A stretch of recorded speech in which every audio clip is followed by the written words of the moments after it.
Kung may isang bagay nga akong sobrang ipinagpapasalamat kay Lord ay yun yung binigyan niya ako ng mga among may mabubuti ang puso. Ngayong araw ay i-room tour ko nga kayo dito sa aking tada! Yes, at ito po ang aking kwarto at ito nga at pagbukas mo ng bintana ay para ka namang masusunog. And before anything else, hi everyone, ako si Jinky, isang kasambahay dito sa Hong Kong. Wala namang ibang special dito sa kwarto ko maliban sa akin. Ay, charot!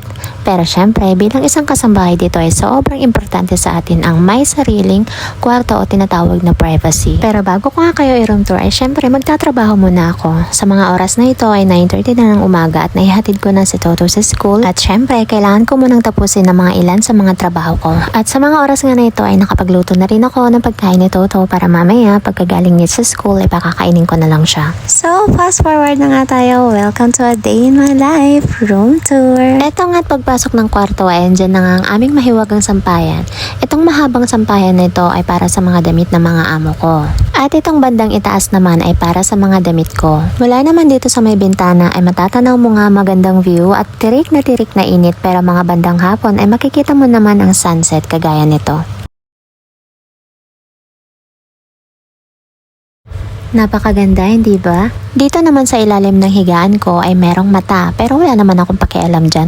Meron na yan nung dumating ako dito. At dito nga ay nakalagay naman ang Durabox ng alaga ko. Ayan, yung mga pang summer niya. Wala pa dyan yung mga pang winter niya kasi hindi pa naman malamig. So ito yung mga panlabas niya at sa taas nga yung mga lagayan ng medyas niya. At dito naman banda, itong mga drawer na to ay lagayan ng bib niya kapag kakain siya and yung the rest is yung mga stuffed toys. Dito naman sa bandang to ay meron po siyang 3 klase ng diaper. Yes po, 3 klase ng diaper. Itong isang to ay para sa school at itong isa naman ay kapag matutulog na siya ng gabi. At ang pangatlo naman ay ito yung ginagamit niya for daytime. At dito naman sa gilid ay nandito nga ang vacuum at ang bicycle niya at itong mga gatas niya and may mga books din po siya dito. At dito nga naman po sa may gilid ng pintuan ko ay ang aking Durabox yan. Ganyan lang siya kaliit. Maliit lang yan pero maraming laman yan. Maliliit lang din naman yung mga damit ko. At ito nga ang first drawer ay ang lagayan ng mga anik-anik ko. So tignan nyo naman kung gaano kakalat yan. Dahil kapag may kinuha ako, sige kalkal. O basta balik na lang, hindi na alam ayusin. At dito naman sa may bandang taas ng Durabox ko ay nakalagay nga ang aking mga winter clothes yan. Dyan sa basket na yan. And malapit ko nang ibaba ang mga yan at ilalagay ko naman yung mga pang summer clothes ko. At meron nga din akong 2 bag dito na salitan kapag may pupuntahan ako pero usually mas ginagamit ko yung sling bag dahil mas madali siyang bitbitin. Lalo na kapag gagala kami ng mag-ina. At dito naman sa may bandang ibaba ay ang aking basket para sa aking maruruming damit. At ang panghuli ay dito nga sa aking higaan. Itong higaan ko nga ay tinatawag na loft bed. So tara, akyat tayo. Dito nga sa aking higaan ay meron akong isang unan at 2 comforter.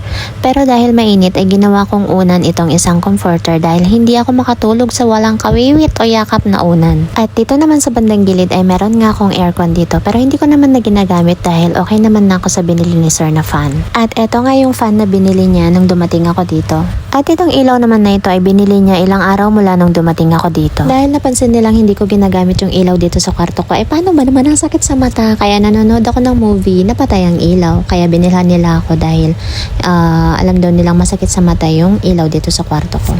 At eto nga yung ilaw ko sa kwarto ko ay kapag sinindi mo yan, maliwanag pa sa kinabukasan mo. Ayun lang, so igagala ko kayo for one more time. O diba, sinong hindi mapapa-thank you Lord sa ganitong kwarto. And last but not the least ay ang aking tagapagbantay at pinagkukuhanan ko ng lakas sa araw-araw. And that's all for today. Sana nagustuhan nyo ang aking room tour. See you on my next mini vlog. Thank you for watching. Follow for more. Salamat!